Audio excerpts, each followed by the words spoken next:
నిరీక్షణ prayer house మరియు centre సంఘముల తరపున సర్వశక్తిమంతుడైన యేసుక్రీస్తు నామంలో మీ అందరికీ నా వందనములు.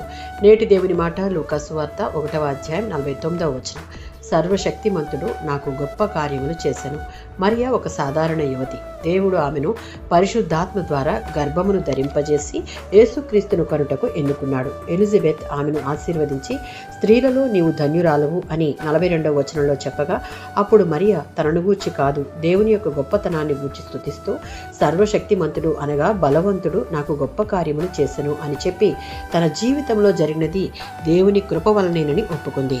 126వ సంకీర్తన 3వ చరణం. యెహోవా మన కొరకు గొప్ప కార్యములు చేసి ఉన్నాడు, అందుచేత మనము సంతోషించుచున్నాము. అనగా దేవుడు మన ఎడల చేసిన కార్యాలను గుర్తించి సంతోషించడం మన కర్తవ్యం.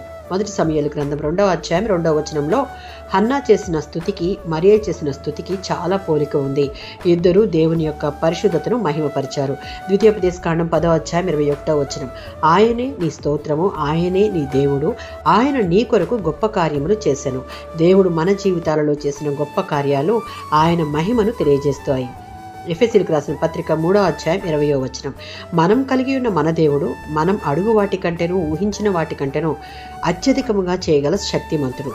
సమస్తమును సాధ్యపరచగల దేవుడు తన ప్రజల జీవితాలలో అద్భుతమైన కార్యాలు చేయగలడు. పై వచనంలో మరియ తన సామర్థ్యాన్ని కాకుండా దేవుని శక్తిని గుర్తించింది. మన విజయాలకు మనము కాక దేవునిని మహిమపరిచే వారంగా ఉండాలి.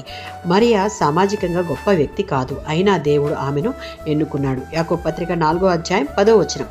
వినయంగా ఉన్నవారిని ఉన్నతంగా హెచ్చిస్తాడు. మరియ దేవుని కార్యాలను, ఆయన నామమును, స్వభావాన్ని స్తుతించిన రీతిగా మనం కూడా స్తుతించాలి, ఘనపరచాలి. ఆమేన్.